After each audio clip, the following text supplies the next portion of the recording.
A la ganadería se le responsabiliza en gran medida en este país de la tasa tan alta de deforestación que tenemos.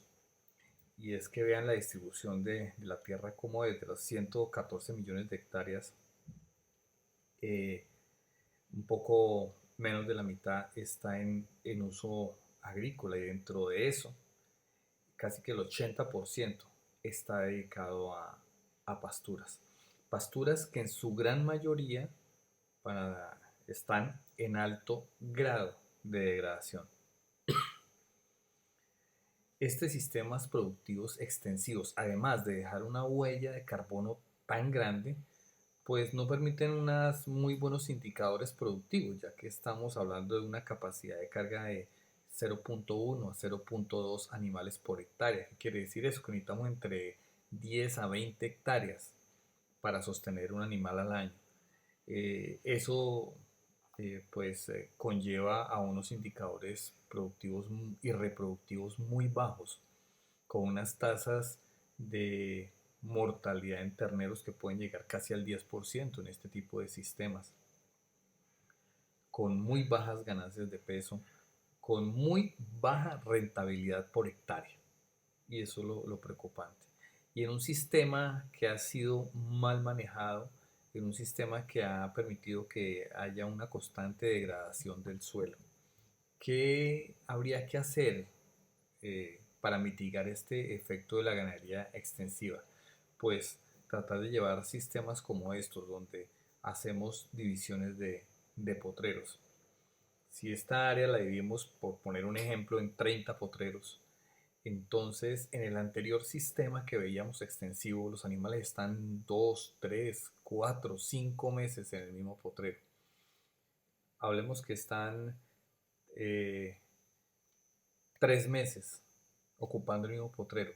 Acaban todo, se degrada el suelo, se degrada la pastura.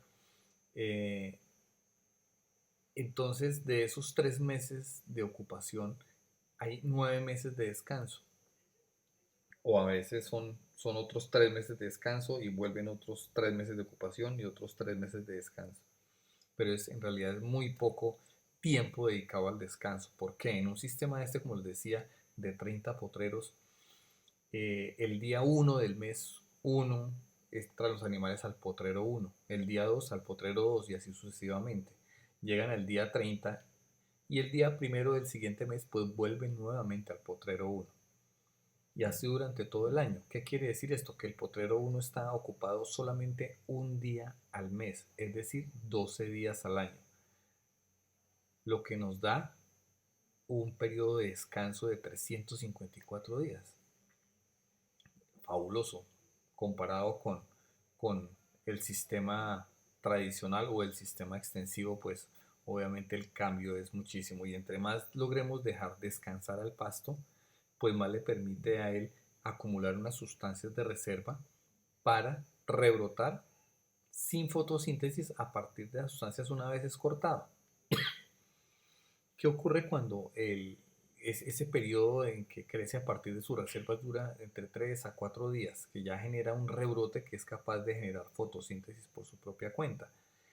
Si al cuarto día que se genera este rebrote, los animales siguen todavía en el potrero, pues se van a comer este rebrote porque es muy nutritivo. Los animales tienen un gran olfato, entonces detectan rápidamente dónde está el mejor pasto y se comen ese rebrote. Y si los dejamos otros 3 o 4 días más, vuelven a comer ese segundo rebrote que se acaba de generar. Y así sucesivamente. Llega el momento en que agotan el pasto de mejor calidad y que va quedando el pasto que menos les gusta, que menos les nutre y empieza a proliferarse arbences y hasta que llega a convertirse eso en malezas. Cuando salen los animales de ahí, vienen a hacerse control de malezas, tienen que aplicarse herbicidas y una cantidad de productos de origen químico como también lo pueden ser los antiparasitarios, ni hablar de las ivermectinas con el daño que hacen el efecto residual en el suelo.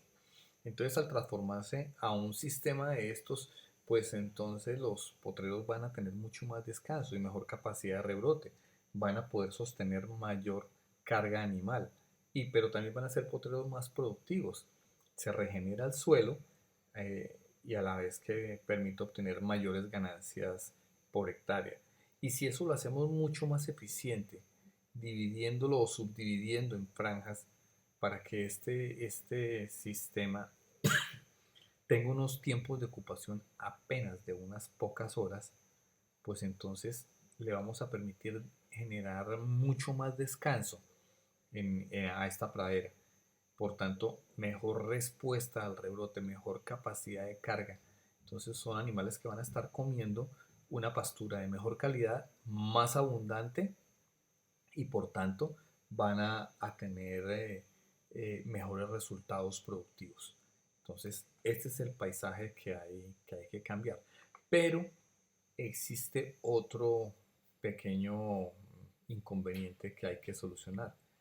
Y es que estas praderas de monocultivo de gramíneas o de potreros muy limpiecitos, muy despejados, pues hay que cambiar el modelo. ¿Por qué razón?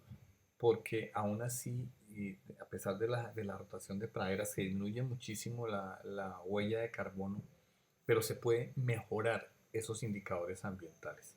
Y es que es innegable que las vacas producen metano, fruto de la fermentación entérica que expulsan a través del eructo. Pero a veces nos castigan, nos satanizan la ganadería con esos indicadores de gases de efecto invernadero que se producen. Pero no vemos lo que sucede de ahí para atrás.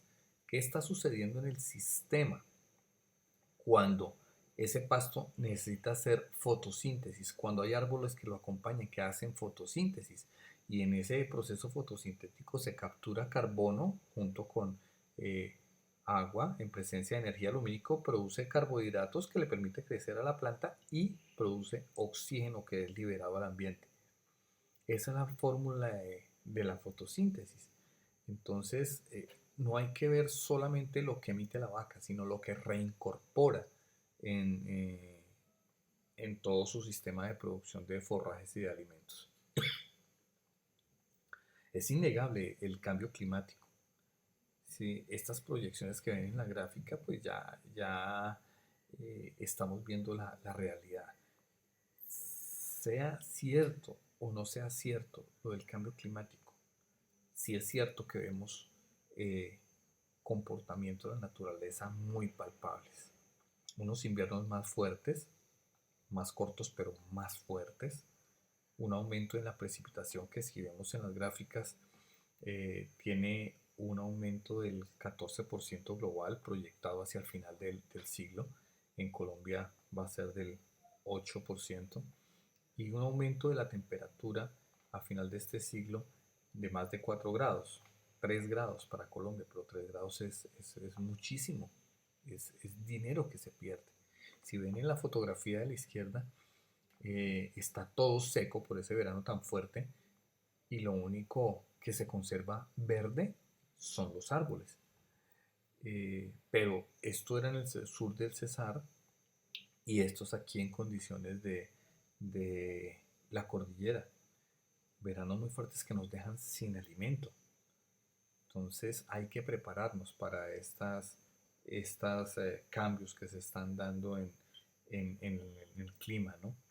Y es que es innegable los efectos que tienen.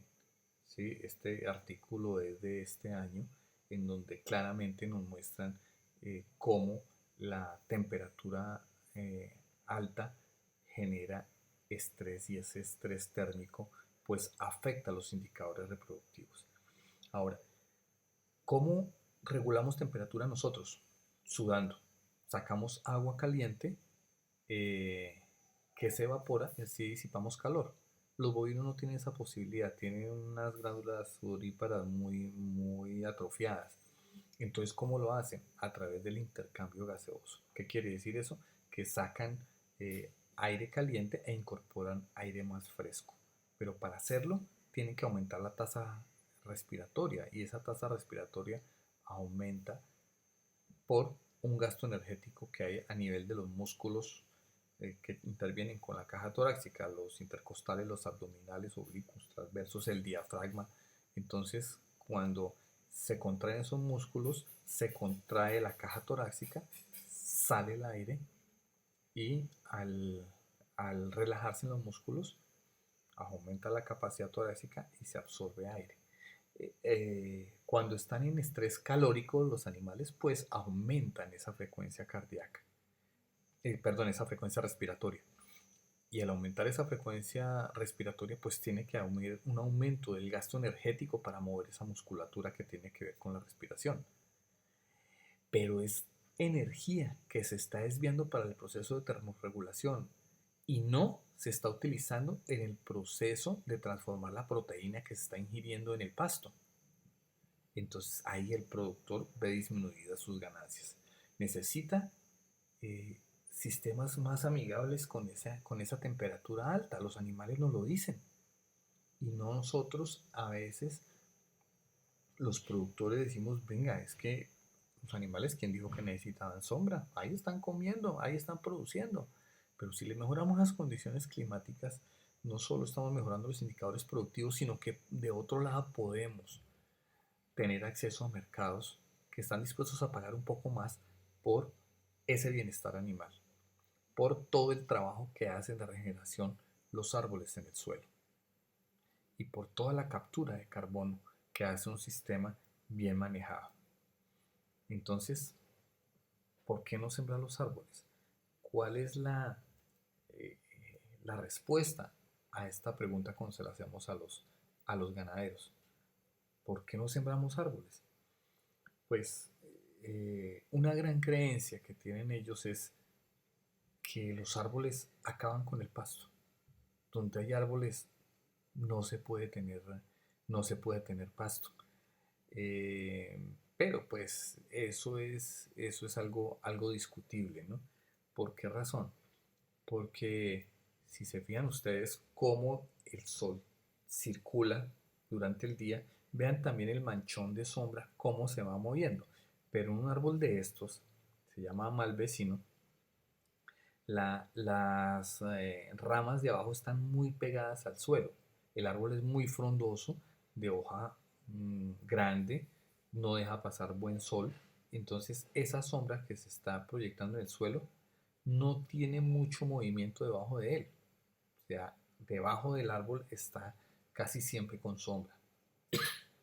Entonces, visto en otro tipo de árbol un poquito más elevada la copa, pasa el mismo fenómeno. ¿Sí? En el centro del árbol, bajo el árbol, casi que todo el día va a estar con sombra. Muy buena sombra, muy fresca, buenísima para bajar la temperatura de los animales, pero malísima para el pasto. Entonces lo que nos toca es buscar árboles que nos equilibren ese fenómeno, ¿no? Árboles que tengan la copa un poco más elevada, más alta, que sus ramas bajeras, las ramas más bajitas, estén lo más alejadas del suelo para que esa sombra se proyecte en un recorrido mucho más largo y no se quede tan fuerte en el centro del árbol o bajo el árbol, ¿no? Entonces, si vamos a ver otro tipo de árboles, como puede ser la teca, puede ser el móncoro, son árboles que tienen un fuste muy alto, abre ramas muy arriba y son angostos de copa. Esto permite que a medida que se mueve el sol, esa sombra se proyecta más lejos del tronco y esa sombra tiene movilidad, se va moviendo en el terreno. Entonces es muy poco el tiempo que esa sombra está concentrada en la pata del árbol y su alrededor. Siempre se mueve mucho esa sombra. Un árbol de estos muy bonito, muy bueno en cuanto a su fitoarquitectura para estos sistemas de sombra es el frijolito. Este Schizolobium paraiba es un árbol de un tronco grueso, un tronco muy recto, tiene las ramas muy arriba, pocas ramas, de hoja compuesta, es una leguminosa, entonces nos deja pasar muy buena luz para el proceso fotosintético en el estrato herbáceo. En ese estrato herbáceo, en ese pasto, tiene que llegarnos buena luz. Y además, como está tan alta, pues esa sombra se está moviendo mucho en el terreno. Entonces, fíjense cómo es este tronco, además que su madera es aprovechable. ¿Qué pasa con el móncoro? Quienes dicen, no, el móncoro es una maleza en mi finca, lo que tienen es una gran bendición ahí, porque estos sistemas no es sino saberlos manejar y darle podas y, y convivir con ellos. Si la naturaleza nos da esa herramienta, pues aprovechémosla. Entonces, la fitoarquitectura del móncoro es ideal porque es un tronco muy limpio cuando está en condiciones de competencia por luz. Él se autopoda y termina con ramas muy arriba. Cuando no tiene competencia por luz, vean el recuadro de la derecha, se mantienen esas ramas muy abajo. Pero de todas maneras, como su hábito natural cuando está en competencia por luz es de autodefoliarse, pues entonces este otro arbolito que no tiene esa necesidad sí permite que lo podemos con mucha facilidad. Las ramas desprenden con mucha facilidad. Este otro modelo de sistema es muy económico porque tiene una gran ventaja. La acacia lata es de la familia de la leguminosa, entonces tiene todas esas ventajas con respecto al suelo de fijar nitrógeno, pero tiene una gran ventaja que los animales no se la comen. Entonces, mientras tengamos buen pasto en el estrato herbáceo, pues ellos no van a mirar el árbol, no lo van a olfatear, no lo van a comer, no lo van a consumir. Tiene un árbol que tiene un contenido muy alto de taninos, entonces su palatabilidad es muy baja. Entonces, ¿qué fue lo que hicimos en este modelo?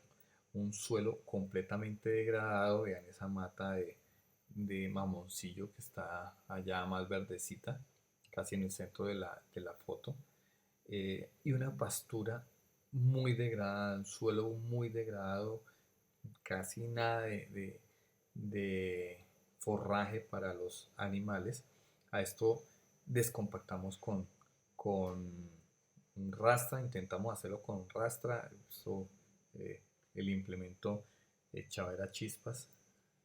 Entonces le sembramos un frijol, una mucuna, para que fuera descompactando el suelo. Ella se trepó sobre la mata de mamoncillo y posterior a eso, pues entramos a sembrarle árboles. Eh, Estos arbolitos de casia lata simplemente fue arrancarlos y abrir un hueco muy fácil y trasplantarlos ya de gran tamaño. Lo hicimos y vea el resultado. Un sistema muy bueno donde no había pasto. En la primera foto que alcanzan en la parte izquierda, a cómo se transforma el, el sistema a una pradera exuberante de muy buena calidad nutricional, ¿sí? Permitiendo, no digo que aumentar la carga, pues que ese potrero no cargaba nada, pero sí aumentando esa producción de forraje. Y lo importante uno de los indicadores importantes de este sistema es la temperatura ambiental. Es increíble, llegamos a cuantificar la diferencia de temperatura entre este potrero y un testigo que estaba al lado que no tenía árboles hasta 14 grados centígrados. Y ni hablar de lo que estaba pasando con el suelo. Una regeneración completa de los indicadores y todos los bioindicadores que había, actinomicetos, cucarrones, lombrices y en pies, todas esas poblaciones aumentaron y por tanto pues permitir la entrada de mayor capacidad de carga de animales.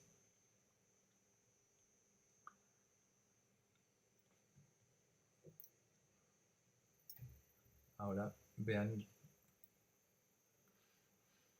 lo que sucede con el frijolito. Aquí otro aspecto importante a observarse.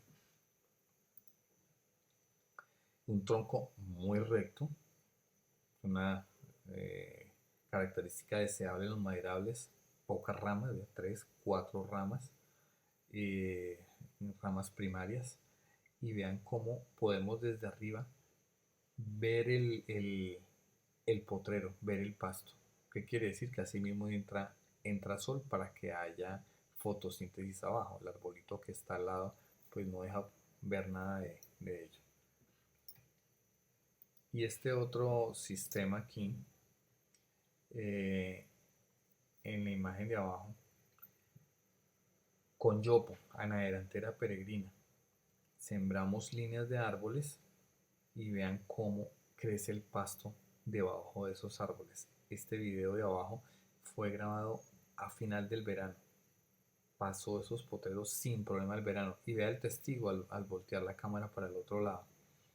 No hay pasto y lo único verde que se ve, empieza a verse ahí, es ciperáceas, unas plantas tóxicas para el ganado. Entonces, eh, vean cómo la presencia de los árboles influye en la producción de biomasa, ¿no? Entonces, este yopo es una maravilla de árbol. Vea ese tronco tan limpio que tiene. Es una leguminosa, entonces nos ayuda a fijar nitrógeno y es de hoja compuesta, entonces nos deja pasar muy buena luz para el estrato herbáceo para su fotosíntesis.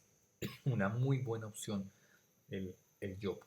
Crece muy bien en terrenos ácidos, es otra de las grandes características, ¿no?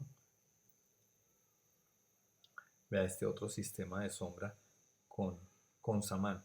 Pero si ustedes se dan cuenta, vean las cicatrices que tienen los samanes. Son potreros que fueron podados para permitir una mejor penetración de luz. Entonces, entre más jóvenes se hagan esas podas de formación, pues mejor. Porque, ¿qué ocurre? El samán llega un momento en que cuando crece demasiado se vuelve demasiado frondoso. Entonces no nos deja pasar, así como pasaba con el video del mal vecino, ¿no? ¿Recuerdan? Demasiada sombra y ramas muy abajo, muy cercanas al suelo. Entonces, listos, vamos a sembrar árboles. Entonces, ahora, ¿qué es lo que tengo que hacer? Ah, bueno, te quiere tener una buena pradera donde los animales tengan sombra y, por ejemplo, aquí, que además de la sombra produce ese prosopis juliflora, produce tropillo algarrobillo, produce vainas, que los animales se pueden alimentar de ellas, tienen leucaena, leucocéfala en alta densidad en callejones, una densidad de 25.000, 30.000, 20, 25.000 plantas por hectárea, con pasto estrella. Entonces aquí tienen un microclima muy bueno para el proceso de termorregulación. Entonces ese ahorro energético que hay en ese proceso se involucra en transformar la proteína que están consumiendo en esa pradera tan buena de pasto estrella. Y la leucaena, que es el suplemento, pues lo cosechan por su propia cuenta, entonces estamos ahorrando mano de obra. Bueno, si eso es lo que quiero, bueno, sí, eso es lo que quiero, pero ¿cuánto cuesta? ¿Qué toca hacer? Bueno, como es una densidad tan alta de árboles, estamos hablando de 25.000 a 30.000 plantas por hectárea, pues toca preparar el suelo en todo el potrero, toca romper el potrero con maquinaria. Bueno, y entonces el ganado, no, pues el ganado toca sacarlo, ¿no? ¿Y por cuánto tiempo? Pues toca esperar que los arbolitos de leucaena tengan un tamaño suficiente para que aguanten la entrada de los animales. Si los metemos con los árboles están muy chiquitos, pues los van a arrancar, se los van a comer, los van a destruir, no van a dejar ni uno. Entonces toca esperar que tengan cierto tamaño, ¿ya? El grosor de esos troncos. ¿Y cuánto tiempo es eso? Que hasta aquí como que va la cosa en dudas. No, pues puede ser un año, año y medio o un poco más. Pues todo va muy bien hasta este momento, pero ¿qué pasa con el terreno que me estaba produciendo? Va a dejar un año y medio de producir. Entonces ahí viene una dificultad muy grande en el proceso de transferencia tecnológica de este tipo de sistemas, que este es el mejor de todos. Pero vaya y dígale a un ganadero que tiene que dejar de producir durante año y medio. Además que no se puede hacer en toda la finca, no toca hacerlo por etapas. Entonces ahí viene una gran dificultad. Además que la leucaena no tolera suelos ácidos, que son el 85% de los suelos de la ganadería en Colombia. ¿sí? Y además que no todas las clases de leucaena son palatables para el ganado, hay que tener cuidado con eso. Entonces, pues ahí como que empieza a patinar la cosa. Muy bonita la parte ambiental, la captura de carbono y todo, pero es año y pico sin producir. Entonces, ¿a qué chequera acudimos mientras tanto, no? Pero pues, digamos que ayudamos con que algunos de los árboles sean de teca, por ejemplo. Ah, bueno, eso ya medio justifica algo que se vaya a implementar el sistema. Pero entonces están otro tipo de sistemas, que son los sistemas agrosilvopastoriles. En este es un ejemplo de ellos, un cultivo de palma que si ustedes ven es pastoreado con animales, en donde el estrato herbáceo presta beneficios de alimentación a los animales, pero la entrada principal para productor es la palma. Por tanto, es un sistema agro-silvopastoril. Pero dentro de esos hay otros modelos, ¿no? Por ejemplo, estos que se hacen en Brasil, ya están haciendo aquí en Colombia, en la costa norte, con eucalipto, con pino también. Entonces se sacrifica algo la densidad de siembra de los árboles para sembrar esas líneas un poco más espaciadas y que en esos callejones permita la producción de forraje para tener ganado. Pues eso nos ayuda a amortizar el, el, el tiempo que demoran en cosecharse los árboles. Vamos a tener un flujo de caja y esos añitos con la ganadería. Esto es una ayuda importantísima. Con Acacia Mangium.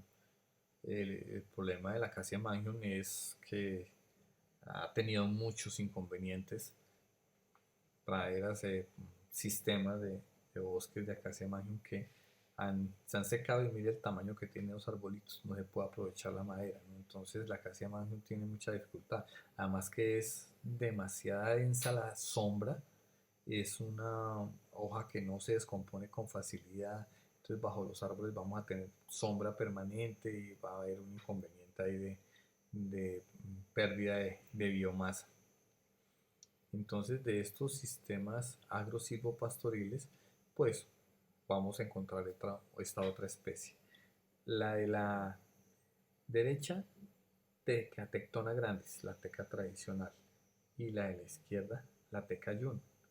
Vean, la densidad de siembra es muy similar, pero el espacio que hay entre una y otra sí varía en cuanto a penetración de luz, ¿sí? La de la derecha en ese momento de la fotografía tenía 4 años. La teca yun de la izquierda tenía solamente 2 años. Y cómo era el grosor de una comparada con la otra. Eso es simplemente pasando ese callejón, ese camino. Vean la diferencia tan grande que hay. 2 años la de la izquierda, 4 años la de la derecha. Entonces, bien manejada, permite fácilmente la penetración de luz en el estrato herbáceo para que todo sea pastoreando con diferentes arreglos espaciales, siguiendo las recomendaciones técnicas, ¿sí? Con todas, es un cultivo, ya la finca deja de ser ganadera para convertirse en un sistema agrícola, en una producción agrícola. Por tanto, los cuidados que lleva esta teca son especiales. No es sembrarlas y dejarlas a su libre albedrío, a que buenamente lo que puedan extraer de nutrientes.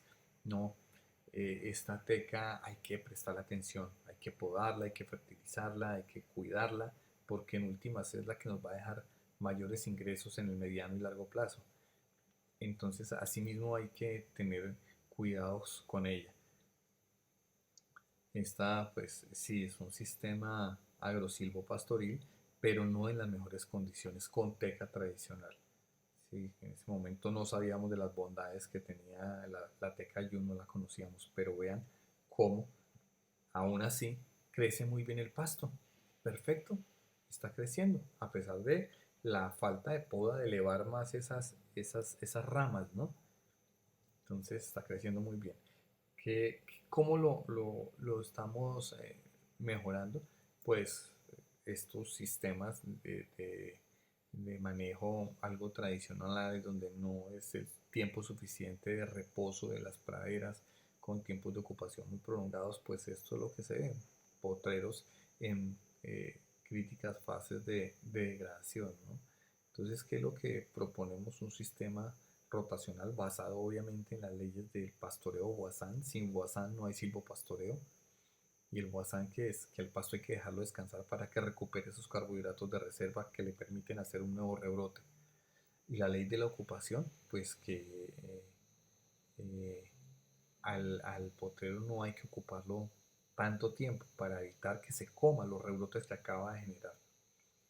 Entonces, esto es lo que se propone, un sistema rotacional con unos callejones de circulación que estén en blanco, con en este caso 46 potreros, con líneas de árboles que vamos a sembrar en sentido, eh, líneas de árboles en sentido norte-sur. Dentro de esto entonces nos quedan unas franjas de pastoreo de 15 metros y vienen tres líneas de árboles que están separadas 4 metros entre sí. 15 metros de pasto, de solamente pasto, y otras tres líneas de árboles. 15 metros de solo pasto y otras tres líneas de árboles. Esas líneas de árboles están separadas 4 metros y entre árbol y árbol de la misma línea tiene una distancia de 3.5 metros. Eso nos permite, esa orientación norte-sur, que la línea de árboles de la mitad tenga muy buena llegada de luz para su fotosíntesis. Y vean cómo crece perfectamente el pasto dentro de la teca yo, sin ningún problema, sin defoliar mucho, sin esos tapetes de hojarasca que se ven en los cultivos de teca tradicional, ¿no? Mucha gente me dice, venga, es que yo tengo teca en la finca y ahí debajo no crece nada, es sola hoja. Claro, porque es demasiada hojarasca. Esta tecayún no bota tanta hojarasca. Y la poquita, al estar los animales ahí, ellos mismos se encargan de pisotearla, de romperla y de convertirse esa hojarasca en una fuente importante de materia orgánica. A tal punto que ya podemos meter los animales dentro del sistema. Entonces, esta tecayún, sin duda alguna, es una alternativa muy buena, muy rentable. Y es la manera como podemos romper esa barrera tecnológica que teníamos en el proceso de transferencia hacia los productores. Porque cuando una hectárea en un sistema de esto nos deja 200, 300 millones de pesos por hectárea al cabo de 8 años, el productor dice, bueno, así sí vale la pena dejar desocupado el potrero un año mientras crecen los árboles. Ah, bueno, así sí. Si me va a dejar toda esa plática, yo sacrifico un año. Y en un año empezamos ya a meter terneros y después animales más grandes. En un muy buen sistema de rotación, hablando de regenerar el suelo por la presencia de los mismos árboles y fruto de las rotaciones de los animales. Disminuyendo costos, dejando de aplicar herbicidas, dejando de aplicar antiparasitarios, dejando de aplicar fertilizantes, porque el sistema por sí solo empieza a regenerarse y a ser mucho más productivo. Entonces vamos a tener una pradera de mejor eh, cantidad y calidad de forraje con una temperatura ambiental más favorable, lo cual hace que los animales tengan mayor tiempo dedicado al consumo. Por tanto, si consumen más, producen más, están en mejores condiciones ambientales, entonces hay un ahorro energético en el proceso de termorregulación que se desvía ahora para transformar la proteína.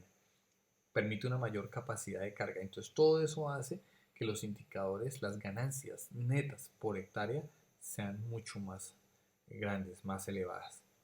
Y pues estamos haciendo algo muy bueno con el ambiente, porque esta tecayún es la planta que tiene la mayor captura de carbono del planeta. Pero entonces sí es posible tener pasto debajo de la teca. Vamos a ver algo de lo que produce la madera, cómo es el negocio de la madera, ¿m? Cuando se asocia con animales, con bovinos. Entonces, aquí en este sistema sembraremos 430 árboles por cada hectárea en el sistema de pastoreo. Al final al noveno año, al comienzo del noveno año, terminan cosechándose cerca de 400 árboles porque se pierdan mucho. Aquí no hay necesidad de hacer entresaca, hay muy buena penetración de luz para el proceso fotosintético, entonces no hay esa necesidad. De esos 400 árboles, la producción en madera ya comercial por árbol es de 0,55 metros cúbicos. Eso nos da un total de esos 400 árboles de 220 metros cúbicos. En finca se comercializa a $280. Eso es lo que se paga en finca.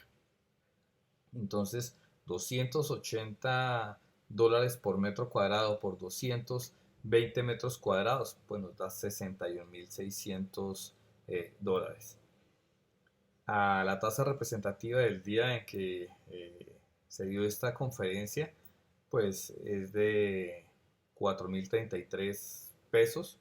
Entonces esos 61.000 multiplicados por la PRM del día nos da en pesos colombianos 248.485.160 pesos. Bueno, así las cosas, esto está bien interesante esa cifra, ¿no? Ahora sí que vale la pena mirar hacia la teca Yum como una alternativa para, para mitigar los gases de efecto invernadero, pero también una alternativa muy productiva. Si esa cifra la dividimos en 9 años, pues eso nos está dejando cerca de 27.610.000 pesos por año en venta de madera. Ahora, ¿cuánto es lo que produce cada quien en su finca en carne al año? Compárenlo. Bueno, ahí tenemos una muy buena alternativa. Pero, ¿dónde está la plática? Claro, muy bueno que nos pagan eso, pero la inversión es entre 40 a, a 45 millones de pesos colombianos por hectárea. Estamos hablando de entre 10 a 11.000 dólares en el ciclo completo, de lo cual se va la mitad en el primer año, porque toca abrir huecos, comprar semillas, hacer viveros, drenajes, limpiar el terreno. Entonces, más o menos es el dinero que se va. Eh, entonces, resulta que está el dinero para hacerlo en este momento en Colombia. Hay una línea especial de crédito de Finagro, que es un banco de segundo piso, el cual el gobierno le pone un monto muy importante, un recurso importantísimo de dinero para programas de reforestación a cero interés. Él lo transfiere a los bancos de primer piso y ellos pues tienen que cobrar su intermediación.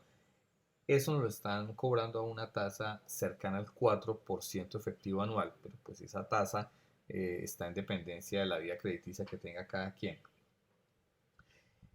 Ese crédito es con 4 años de gracia, 4 años muertos, que no se paga capital. La primera cuota se paga al año quinto y es el 10%. La segunda cuota al año 9, otro 10%, y al año 11, para cuando ya se ha cosechado la madera, el otro 80% de capital. Entonces ahí está la alternativa de financiamiento y de producción. En realidad es una muy buena oportunidad de negocio, eh, muy rentable, amigable con el ambiente, regenerando suelo, intensificando la producción y pudiendo liberar áreas para otro tipo de explotaciones agrícolas en la finca. Con el mayor gusto, a través de nuestra página vendopredio.com, cualquier información al WhatsApp o al correo electrónico por redes sociales @ Vladimir Sánchez M. Mil gracias.